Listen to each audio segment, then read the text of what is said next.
يا مساء الورد والياسمين، يا رب تكونوا بخير. اللي ما يعرفنيش وأول مرة يدخل لي، أنا قناتي اسمها مطبخ كامل من أمريكا، متخصصة في طبخ كل الأكلات المصرية وأكلات الدول العربية، وما يمنعش إن أنا أعمل أكلات من هنا من أمريكا. يا ريت كل اللي يدخل لي يشترك في القناة ويفعل زر الجرس عشان يوصل له كل جديد، ويسيب كومنت ولايك وشير للفيديو. النهاردة هنعمل طبعا كوارع. أنا جايبة علبتين من الكوارع. اول حاجة هغسلهم وهنقعهم بملح فقط لا غير، مش هضيف لا دقيق ولا خل ولا ليمون ولا اي حاجة، هو بالملح فقط لا غير، وهسيبهم نص ساعة في المية بملح. بعد كده هنبدأ ان نسوي الطبخة بتاعتنا. البنات اللي ما بتحبش الكوارع او ماي جاد وايه والكلام ده كله، مش هقولكم سيبوا الفيديو وامشوا، لا بالعكس، لازم تفضلوا وتشوفوا الحلويات اللي هتحصل.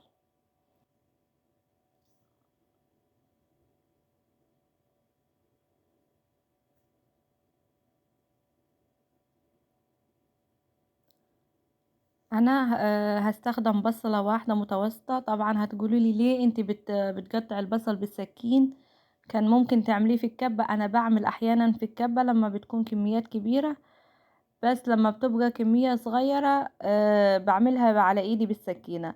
السبب انه البصل لما بيتقطع بالسكينة بحس له طعم احلى بكتير من بتاع الكبة، بيدي مزازة كده في الاكل. هاخد البصل على طول على النار في حلة ومعلقة سمنة واشوحهم على النار لحد ما ياخدوا اللون البني الخفيف.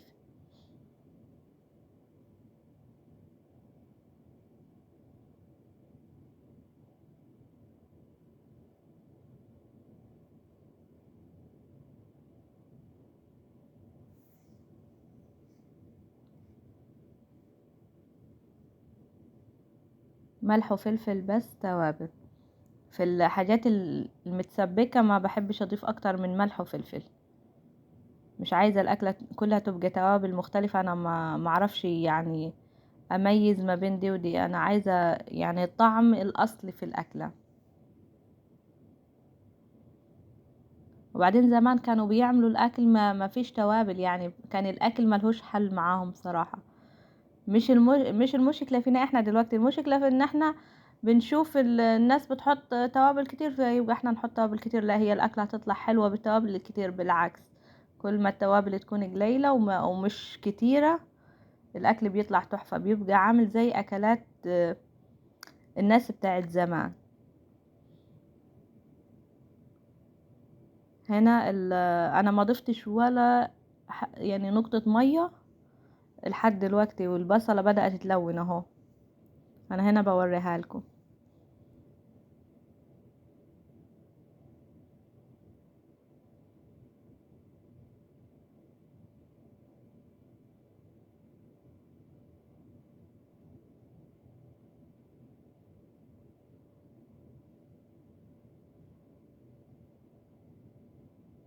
هنا خلاص وصلت للون المطلوب اللي انا عايزاه. هنا عندي طماطمايه مقطعاها مكعبات صغيرة زي مكعبات السلطة كده، يعني هقلبها شوية حوالي 5 دقايق في البصلة، وههرس البصل مع الطماطم. مش معنى ان انا قطعت البصلة بالسكينة يبقى انا هسيبها حتت كده، بالعكس، انا عملتها عشان اخد الطعم بتاعها. بعد كده ههرسها بالبتاعة دي، انا مش عارفة اسمها اساسا،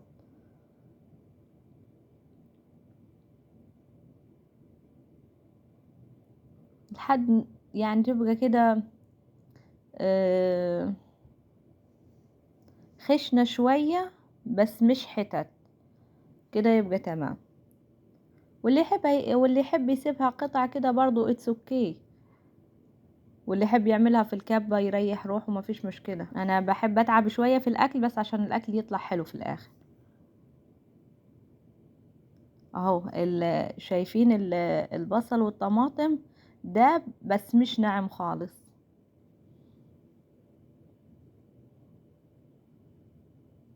هنا الكوارع هقلبهم شوية 3 دقايق كده في البصل وبعد كده اكمل باقي الطبخة.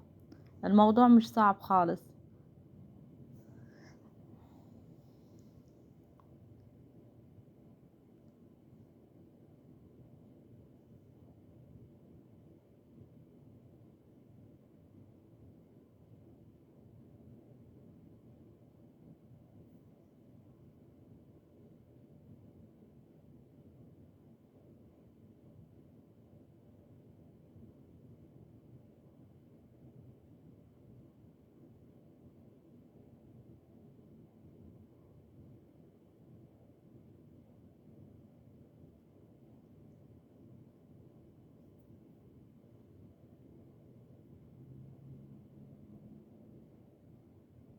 هنا بعد حوالي 5 دقايق نزلت حوالي 3 أو 4 معالق من الصلصة. انا الصلصة دي برضو عاملاها في البيت ومخزناها في الفريزر. برضو كنت زرعاها في البيت يعني كمان، مش مشترياها وعاملاها في البيت، لا انا زرعاها ومخزناها في البيت، كله انتاج مزارعنا.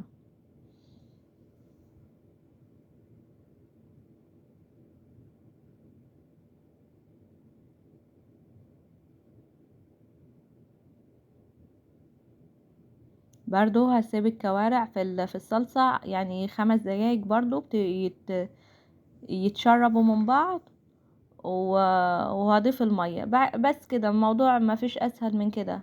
هظبط الملح بتاعي وازودها شوية مية، واقفل عليهم كل شوية اجي اشوفهم لحد ما يستووا. يعني الاكل طبخة بسيطة بس خيالية، تغير فكرة اي حد ما بياكلش كوارع ما بيحبهاش وحاسس ان هي ايه وكده. لا بالعكس، على حسب انت هتطبخها ازاي والنظافة وكده. لا هي خطيرة.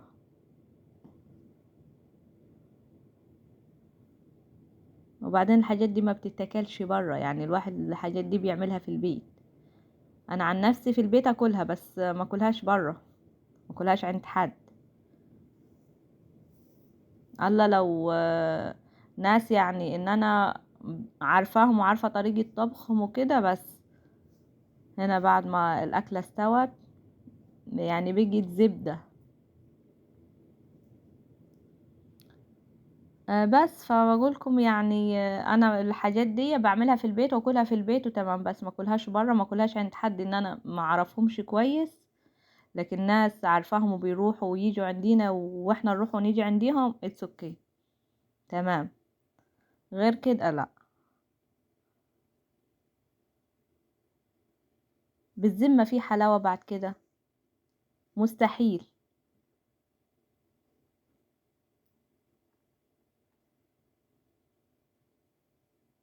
بألف انا وشفا يا رب. بليز اشتراك شير للفيديو، كومنت ولايك. باي باي.